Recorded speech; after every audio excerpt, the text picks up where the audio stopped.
चुनाव के नतीजे आरपी भारत के साथ। आरपी भारत, केवल खबरें और कुछ नहीं। नमस्कार, मैं हूं अंजलि। आरपी भारत में आपका स्वागत करती हूं। तो चलिए शुरुआत करते हैं आज की किसी खास खबर से। बेरमो उपचुनाव में भाजपा ने एक बार फिर योगेश्वर महतो उर्फ बाटुल पर विश्वास जताते हुए उन्हें मौका दिया है। इसके पहले रघुवर सरकार में बेरमो से इन्हें मौका मिला था, लेकिन 2020 के चुनाव में उन्हें हार का मुंह देखना पड़ा। राजेंद्र प्रसाद ने उन्हें हराया। उपचुनाव में भाजपा ने फिर एक बार उन पर अपना विश्वास जताया है। आरपी भारत ने जब स्थानीय मुद्दे पर उनसे बात की तो उन्होंने पूरी जिम्मेवारी विपक्षियों पर डाल दी, जबकि पिछले 5 साल तक उन्होंने अपनी उपलब्धियों के बारे में कुछ नहीं बता पाए। जनता के पैसे को किस प्रकार से बर्बाद किया जाता है, इसका एक नमूना है स्वास्थ्य विभाग के द्वारा बनाई गई बिल्डिंग, जो उद्घाटन के बिना आज भी खंडर हो रही है। बेरमो वासियों को ये कितने संतुष्ट कर पाएंगे, यह तो आने वाला समय बताएगा। लेकिन आरपी भारत से बात करते हुए स्थानीय मुद्दे पर वह गोल मटोल बातें करके निकल गए। देखिए इस रिपोर्ट में। नमस्कार, आप तमाम दर्शकों का आरपी भारत में स्वागत है। आप देख रहे हैं विशेष कार्यक्रम मनीष कुमार झा के साथ। अभी मैं बेरमो विधानसभा में हूं, जहां आपको जानकारी है कि उपचुनाव चल रहा है और सरगर्मियां जोरों पर है। अभी मैं यहां के पूर्व विधायक, 2 साल विधायक रहे हैं, श्री योगेश्वर महतो जी के साथ हैं, जिन्हें भाजपा ने अपना टिकट दिया है। ये भाजपा के यहाँ से कैंडिडेट हैं। हम जानने का प्रयास करेंगे और लोगों के मुद्दे जो हमें मिले हैं अभी तक, इनके सामने रखने का प्रयास करेंगे और यह जानने का प्रयास करेंगे कितना सॉर्ट आउट हुआ है और नहीं हुआ तो आगे इनका एजेंडा क्या है। आइए इनसे रूबरू होते हैं और जानते हैं कि अभी की स्थिति क्या है। स्वागत है सर आपका। सबसे पहला चीज यही कि आप यहाँ विधायक रहे। एक कहावत है कि क्या भूल हुई उसे समझो और सुधार करो। असफलता एक चुनौती है, उसे स्वीकार करो। क्या भूल हुई समझो और सुधार करो। सर, कहाँ भूल रही कि जहाँ पिछले बार आपने जनता को टटोल नहीं पाया? देखिए, पिछले बार में जो जनता ने जो है हमको पक्ष में नहीं दिया, उसके पीछे कारण है कि कई तरह के एक राज्य सरकार को लेकर के जन आंदोलन चल रहा था, जैसे पारा शिक्षक का मामला हो, आंगनबाड़ी केंद्र का मामला हो, और इस तरह के कई मुद्दे चल रहे थे, जिस मुद्दा का खामियाजा हमको भुगतना पड़ा है। उसके साथ साथ पिछला चुनाव में जो आयशू के साथ जो हमारा गठबंधन था, वो गठबंधन नहीं हो पाया, जिसके कारण से भी हमको नुकसान गया। और इसके चलते एक मैसेज गया कि वोट का डिवीज़न हो रहा है, तो कहीं ना कहीं जो फ्लोटिंग वोट है, उस फ्लोटिंग वोट हमको बाधक बना। और हम समझते हैं कि इस बार में जो है हमारा गठबंधन भी हुआ है, और जो वर्तमान सरकार के द्वारा जो ये 8-10 महीना के अंदर में पारा शिक्षक का मामला को लेकर के, आंगनबाड़ी केंद्र का मामला को लेकर के सरकार ने कबूल किया था कि 5 लाख लोगों को नियोजन देंगे, 5 लाख लोगों का नियोजन देंगे। 5 लाख लोग को नियोजन तो छोड़ दीजिए, आज लोग बोला था कि जी नियोजन नहीं दे पाएंगे तो हम 5,000 और 7,000 रुपया पोस्ट ग्रेजुएट और ग्रेजुएट को हम बेरोजगारी भत्ता देंगे। वो बेरोजगारी भत्ता में बिल्कुल ठेगा बोल दिया, 5,000 रुपया सालाना देंगे। ये मुख्यमंत्री ने स्वयं इस बात को कहा है। और उसी के साथ साथ देखिए, जनहित की जो योजना चल रही थी, किसान को सशक्त करने के लिए जो है मुख्यमंत्री आशीर्वाद योजना 5,000 रुपया प्रति एकड़, वो उसको बंद कर दिया गया। महिला सशक्तिकरण के लिए जो है 1 रुपया में 50 लाख तक की जो रजिस्ट्री थी, उसको बंद कर दिया गया।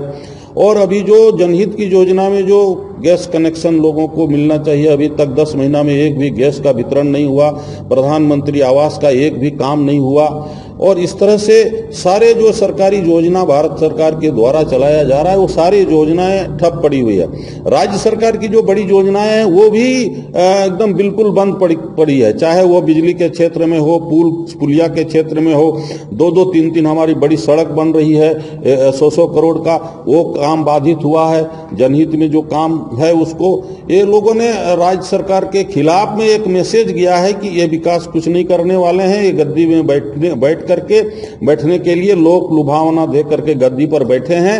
और आप देखिए कि जब से राज्य सरकार आया है उग्रवाद पनपना शुरू हो गया, प्रशासन नाम का कोई चीज नहीं है, दिन दहाड़े कई मर्डर हो गए इस राज्य के अंदर में, बोकारो में दिन दहाड़े मेन रोड में मर्डर हो गया।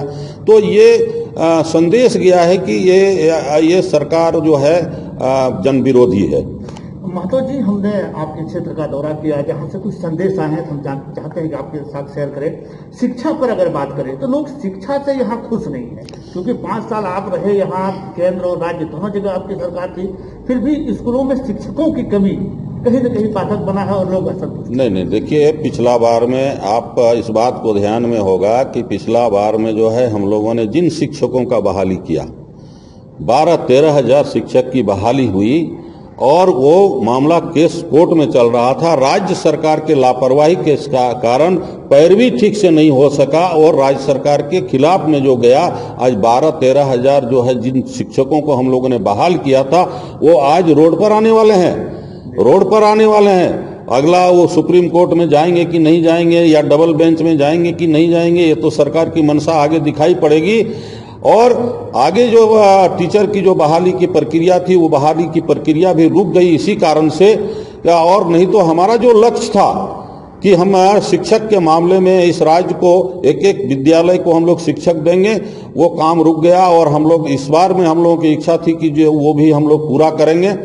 राज्य सरकार ने बहुमत नहीं दिया, आज हम विपक्ष में हैं, हम उनकी लड़ाई आज भी लड़ेंगे। तो सर, आप अगर जीत के आते हैं क्या ये संभव हो पाएगा? इस बात को आप वहां उठाएंगे कि हर विद्यालय में शिक्षक हो? बिल्कुल इस बात को उठाएंगे और जोरदार से उठाएंगे। न सिर्फ हम उठाएंगे बल्कि भारतीय जनता पार्टी पूरी तरह से हम ताकत के साथ जो है सरकार के साथ इस लड़ाई को हम लड़ेंगे। नर्स का जो ट्रेनिंग सेंटर बनाया गया था सर, कई एक जगह बिल्डिंग बन के तैयार है, आपके शासनकाल चले लेकिन उद्घाटन तक नहीं हो पाया, वहाँ बैल बकरी है। देखिए अब क्या हम बताएं, हॉस्पिटल 100 करोड़ का 2013 में 100 करोड़ का हॉस्पिटल हमारे विधानसभा में उस समय माननीय मंत्री के द्वारा बनाया गया। क्या WHO का जो मापदंड है कि इतनी संख्या में ये होना चाहिए, इतनी संख्या में CHC होना चाहिए, इतनी संख्या में PHC होना चाहिए, आश्चर्य होगा ठेकेदारी करने के लिए जिस पंचायत में CHC है उसी पंचायत में PHC भी बना। ये WHO का मापदंड है क्या?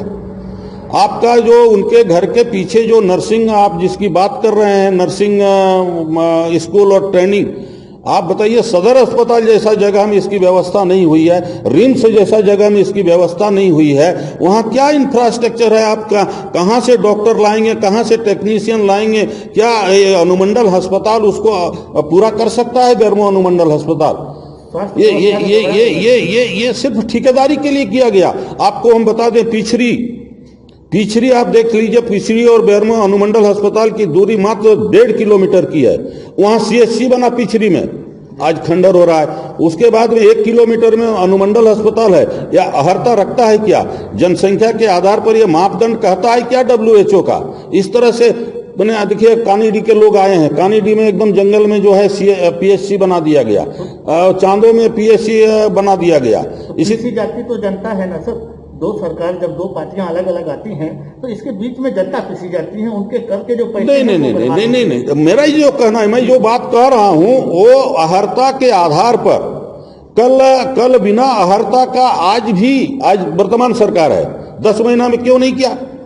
10 महीना में उनको स्टार्ट करना चाहिए। तो कोविड का बहाना ले रहे हम आए। नहीं, ये कोविड का बहाना लेकर के राज्य सरकार नहीं बच सकती है। और राज्य में क्या कोविड में काम नहीं हो रहा है क्या? और राज्य में ट्रेजरी बंद है क्या? ये बहाना बना रही है और राज्य सरकार और हमारी पूर्ववर्ती सरकार को और केंद्र सरकार को ये लोग बदनाम करने के लिए जो है तुले हुए हैं। सर 2 मुद्दे हैं, एक और पेयजल की समस्या। देखिए मैं पेयजल के क्षेत्र में मैं बता दूं, पेयजल के क्षेत्र में नगर परिषद में 28 वार्ड है, 47 करोड़ का पेयजल आपूर्ति योजना का मेरा काम चल रहा है। वो भी बीच में ब्रेक हो गया था, अभी चुनाव आया है तब शुरू करवाया। उसके बाद बेरमो प्रखंड का जो हमारा 19 पंचायत है औरंगों का एक अलग स्कीम का काम चल रहा है, और 18 पंचायत जो हमारा बेरमो है उसका 53 करोड़ का काम घर घर पाइपलाइन का चल रहा है। अंगबाली मंडल, देखिए हमारे अंगबाली मंडल के लोग आए हुए हैं, 10 पंचायत है पेट्रोबार का, 10 पंचायत में पेय जलापूर्ति हमने पहले कार्यकाल में 3 बनाया। इस कार्यकाल में जो है सभी 7 पंचायत को जोड़ रहे हैं। एक पंचायत से 2 पंचायत का तो पानी चल रहा है, चांपी और चलकरी का, अंगबाली का पानी चल रहा है, और चांदो का 37 करोड़ का, चांदो मायापुर का 4 पंचायत का पाइपलाइन का काम चल रहा है, पिछड़ी दक्षिण का काम चल रहा है, और चंद्रपुरा का एक चल रहा है। जना मोड़ फेज 2 जो गली कोचा छूट गया था उसको जोड़ने के लिए 9.5 करोड़ का काम चल रहा है। और मैं बता दूं कि मेरा 22 पंचायत मात्र 88 पंचायत का दर्जा है नगर परिषद को लेकर के, 22 पंचायत मात्र रह गया है जो पेय जलापूर्ति योजना हमारी प्राथमिकता में है। डीपीआर उसका बन रहा था, डीपीआर को रोकवा दिया गया है। 13 पंचायत हमारा एक डुमरी का भी पंचायत छूटा हुआ था, उसको भी मैंने जोड़वाया। 14 पंचायत का जो है डीपीआर बन रहा था चंद्रपुरा में, वो चंद्रपुरा में कलकत्ता की कंपनी को मिला है। जैना मोड़ जो हमारा जरीडी प्रखंड है, 9 पंचायत, जिसमें आपका बारू है, बाराडी है, अड़ालडी है, गैछंदा है, गांगजोरी है, चिलगड्डा है, बेलडी है, राजू है, भस्की है। तो ये 9 पंचायत का पेय जलापूर्ति योजना का डीपीआर दोनों एक साथ बन रहा था, दोनों रोक दिया गया है, दोनों रोक दिया गया। मेरा संकल्प है कि हर हाल में मैं 2000 अभी इस बार में यदि आशीर्वाद मिला तो 2023 तक हमारा बेरमो विधानसभा पूरे राज्य में ऐसा विधानसभा होगा जहां घर घर पेयजलापूर्ति योजना हम पहुंचाएंगे, ये मेरा संकल्प है। और 2005 में जब पहली बार मिले उसी समय से मेरा संकल्प है। उस समय जब हम इस आवाज को उठाते थे तो लोग हंसते थे, कांग्रेसी लोग, रोज प्रतिपक्ष के लोग हंसते थे कि तेनू घाट का पानी पिलाएंगे। आज वो साकार हो रहा है, आज उस पर वो कुछ बोल नहीं सकते, उनको बोलने का कोई हिम्मत नहीं है।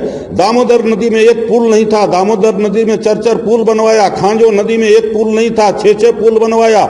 जरीडी प्रखंड में जो है आप 42 किलोमीटर का रोड जो चल रहा है 85 करोड़ का, दांतू से लेकर के कठारा पर तारीफ हुई है सर आपकी?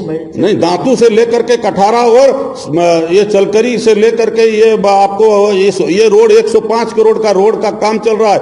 मैं गांव को बेरमो से जोड़ने का प्रयास किया है और जोड़ा है। आज कोई अभी हम लोग ये लोग बोल रहे थे कि हमको मुश्किल से 3-4 और हमको पुल बनाना है, तो पुल के क्षेत्र में अपने क्षेत्र को मैं आच्छादित करूंगा। ग्रामीण सड़कों का तो मैंने जाल बिछाया है और इस बार में मौका मिलेगा, जो 4 साल समय है, जो छूटा बढ़ा थोड़ा बहुत है उसको भी हम पूरा करेंगे। हमारा संकल्प है। जो उन्होंने 26 साल राज किया, एक ईंटा बता नहीं सकते हैं। यहीं ग्रिड बन रहा है, 2% काम बाकी है जैनामोड़ में ग्रिड का। ये 2% काम नहीं करा सके हैं अभी तक, ये 10 महीना में। नहीं तो ये ग्रिड चालू हो जाता तो हमारे लोगों को 24 घंटा 7 दिन बिजली मिलेगा। हम सेंट्रल ग्रिड से जुड़ेंगे, सेंट्रल ग्रिड से जुड़ेंगे। हमारा वो दुग्धा में ग्रिड बन रहा है। मायापुर में अभी जब जमीन के लिए, मायापुर में जमीन दिया गया है, वो फॉरेस्ट का जमीन है। फॉरेस्ट डिपार्टमेंट को जो पैसा जमा करना है वो जमा नहीं कर रहे हैं, जिसके चलते मायापुर में ग्रिड का काम नहीं प्रारंभ हुआ है। ये क्या बात करेंगे ये कांग्रेसी लोग? सर आखिरी प्रश्न था, क्योंकि ये सीसीएल एरिया है और केंद्र सरकार ने 940 के तहत जो नौकरियां लोगों को होती थी या 943 के तहत उसे बंद कर दिया गया है, जिससे कि नाराजगी है लोगों में। तो कैसे? नहीं, देखिए टाइम टू टाइम केंद्र सरकार की जो है सीसीएल की, कोल इंडिया की जो है पॉलिसियां चेंज होती रहती है। वो एक शॉर्ट टाइम प्रोग्राम आता है और शॉर्ट टाइम फिर आवश्यकता होगी फिर लागू होगा। वो तो कई बार इस तरह से हुआ है, बंद हुआ है, चालू हुआ है, बंद हुआ है, चालू हुआ है, ये प्रक्रिया चलते रहे।